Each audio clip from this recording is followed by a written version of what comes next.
Hey guys, welcome back to Chad's Board Gaming here, and today we're going to cover turn 3. So, the most of you know from the series so far, it's been kind of an even match so far between all the different factions. The United States is still not in the war. The Central Powers did a really good job of not doing that. And Russia's out. They are out of the war. So any territory that the other countries took over, they get to keep, but they can't be taken over because they're currently in civil war. So they're not in the war anymore. So it's gonna be an interesting turn because now all the forces of the Central Powers are gonna start focusing on the Allies, which will be a really interesting matchup. Really interested to see. And then, beginning of this turn, we actually decide whether or not the Arab Revolt happens or the Zimmerman telegram goes through. So, one will be the deciding fate, or who knows if it'll be deciding or not, of what's going to happen. So, we will see here in a little bit once I finish up the first half of the game, or half of this round, with the Central Powers turns.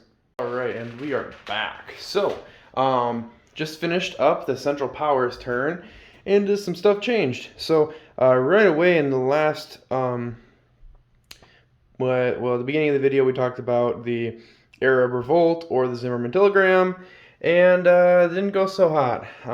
The Arab Revolt happened, and they got their little infantry guy representing some militia, and then as well as one British infantry for Lawrence of Arabia. Awesome guy. So just kind of got that all set up. Pretty much the Ottomans just shored up their defenses to ensure that they can't get through, and started getting some more units and placing them there. And you also see there's a massive Ottoman fleet there with battleship from the Austria-Hungary, and also they got a nice fleet there.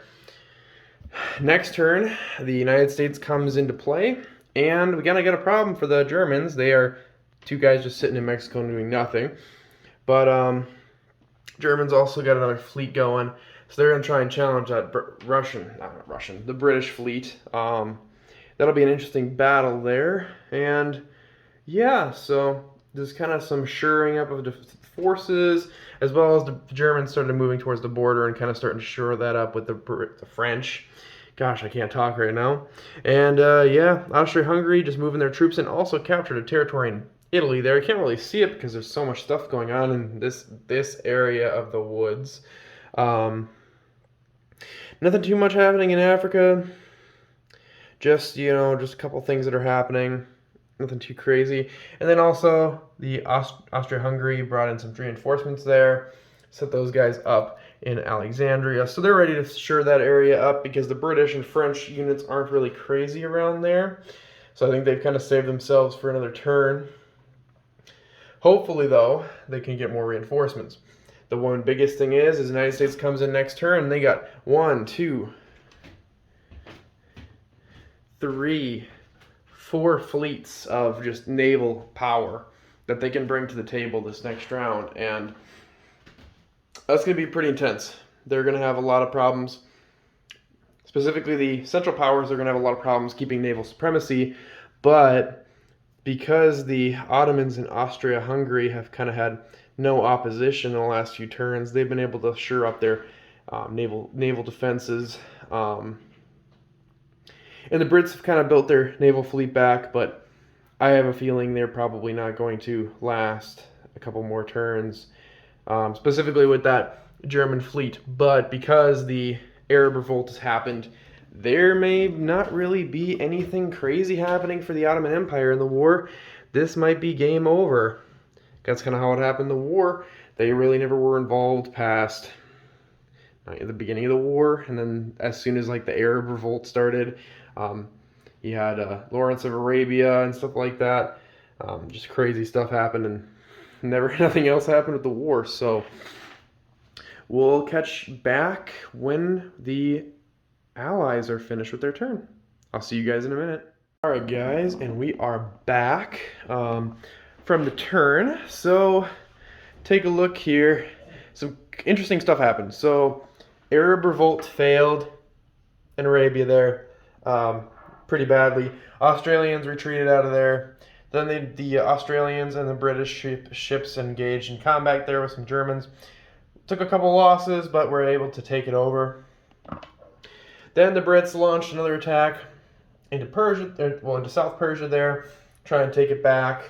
They were able to take it back. Took a little bit of losses, but I'd say that was probably victorious, or pretty decent victory there.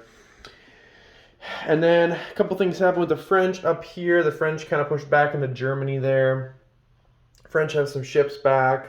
French started pushing into northern Africa a little bit more. They also took out those guys in Togoland right there. So overall, that was pretty decent. There is a massive British fleet here.